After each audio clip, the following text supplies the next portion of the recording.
اچھا پھر مجھے یہ بتائیں یہ قسمت کیسے ورک کرتی ہے؟ یعنی ایک بندہ عام انسان ہوتا ہے، اگلے دن وہ دنیا میں مشہور ہو جاتا ہے، ایک آدمی بالکل سویا ہوا ہے، اس کی اربوں روپے کی لاٹری لگ گئی ہے، تو پتہ لگا کہ کوئی وظیفہ کیا تھا جی میں نے، کیا واقعی کوئی ایسا وظیفہ ہوتا ہے جو انسان کی قسمت بدل دے؟ اور اگر ہے تو عملی طور پہ آپ کی زندگی پہ کوئی وظیفہ کا کام کیا ہوا مستند وظیفہ کوئی یاد ہو بتائیں؟ جی بالکل، وظائف اپنا اثر رکھتے ہیں۔ پہلا سوال آپ کا تھا قسمت کا، تقدیر۔ یہ دنیا جو ہے یہ دارالاسباب ہے، سبب اختیار کرنا ہمارا کام ہے، اس میں اثر ڈالنا یہ اللہ کا کام ہے۔ بندہ جب قدم اٹھاتا ہے نا، اللہ قرآن پاک میں کہتے ہیں والذین جاہدوا فینا لنہدینہم سبلنا، کہ جب بندہ قدم اٹھاتا ہے ہم اس کے لیے راستے کھول دیتے ہیں۔ حضرت یوسف علیہ السلام کو زلیخا نے وہ ساتھ میں کمرے میں لے گئی تھی، دروازے بند کر لیے تھے اور گناہ کی دعوت دی تھی، تو حضرت یوسف علیہ السلام نے فرمایا معاذ اللہ، میں اللہ کی پناہ میں آتا ہوں۔ تو آپ وہاں کھڑے نہیں رہے، یہ نہیں سوچا کہ دروازے بند ہیں، تالے لگے ہوئے ہیں، اللہ کی ذات پہ بھروسہ کر کے قدم اٹھایا دروازے کی طرف، تو دروازہ تالا ٹوٹتا ہے، دروازہ کھلتا ہے، اب باہر چلے جاتے، ساتوں دروازے اسی طرح کھل گئے۔ تو جب بندہ قدم اٹھاتا ہے اللہ راستے کھول دیتے۔ سبب اختیار کرنے سے تقدیر بدلتی ہے، دعا سے بھی تقدیر بدلتی ہے، اسباب سے بھی اور اعمال سے بھی تقدیر بدلتی ہے۔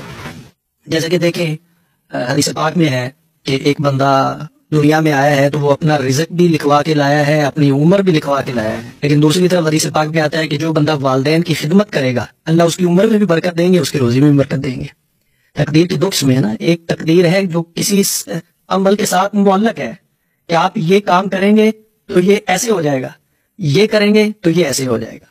قسمت ہو جاتا ہے ایسا کہ ایک وقت میں بندے کے حالات ٹھیک نہیں ہیں، اس سے کوئی اچھا کام ہو جاتا ہے، اللہ کو وہ پسند آ جاتا ہے، اللہ اس کے حالات کو بدل دیتے ہیں۔ یہ اکثر آپ نے اپنے والا کوئی وظیفہ نہیں بتایا؟ یہ بھی قریب کی بات ہے، زیادہ دور کی بات نہیں۔ رمضان المبارک کا مہینہ تھا، تو جس مسجد میں میں تراویح پڑھا رہا تھا وہ میرے گھر سے تقریباً 2 سے 2.5 کلومیٹر کے فاصلے پہ تھی۔ میں نے تراویح پڑھائی تو تراویح پڑھانے کے بعد میرے پاس سواری نہیں تھی کہ میں اس پہ بیٹھ کے تو اپنے گھر میں آ سکوں۔ تراویح کے بعد حالات اس طرح کے تھے، تو میں پیدل آتا تھا روز ہی، تو ایک دن میں پیدل آ رہا تھا تو دل بڑا بوجھا سا ہوا تھا۔ ہمارے جو ائمہ ہیں، خطبہ ہیں، ان کے ساتھ ہماری مساجدوں والے جو کرتے ہیں آپ ذرا جانتے ہیں سبھی، تو میں بھی ان کے زیر اثر تھا، لیکن دل میں بڑی نہ کڑن تھی کہ یا اللہ دیکھیں تراویح پڑھا کے آ رہا ہوں اور میرے پاس سواری نہیں ہے، پھر صبح سحری میں جا کے وہاں پہ نماز بھی پڑھانی ہے، درس بھی دینا ہے۔ تو میں واپس آیا تو گھر میں پہنچ کے نا میرے ایک استاد ہیں، یہ روحانی عملیات کے بلوچستان کے، سید عبداللہ شاہ صاحب ان کا نام ہے، میں نے ان کو کال کی، تو بس اللہ کی طرف سے ایسا ہوا میں نے ان کو کال کی تو میرے آنسو گرنے شروع ہو۔ میں نے کہا استاد جی حالات بہت خراب ہیں، اپنا گھر نہیں ہے، اپنی سواری نہیں ہے، بچوں کے دودھ کے پیسے نہیں ہیں۔ یہ 1 سال پہلے؟ یہ تقریباً 2-3 سال پہلے کی بات ہے۔ انہوں نے مجھے حوصلہ دیا، کہا کہ روئے نہیں، یہ ایک میں چھوٹا سا عمل آپ کو بتا رہا ہوں، یہ آپ کریں۔ انہوں نے مجھے بتایا سورہ والضحیٰ کا وظیفہ، ترتیب بھی انہوں نے بتائی، چھوٹا سا ہے بڑا مختصر سا ہے، جو آپ سن رہے ہیں وہ اس کو کریں۔ میں نے جس کو بھی بتایا ہے اس نے اس وظیفے کے ثمرات سے فائدہ اٹھایا، اس کی برکات سے اس نے فائدہ اٹھایا ہے۔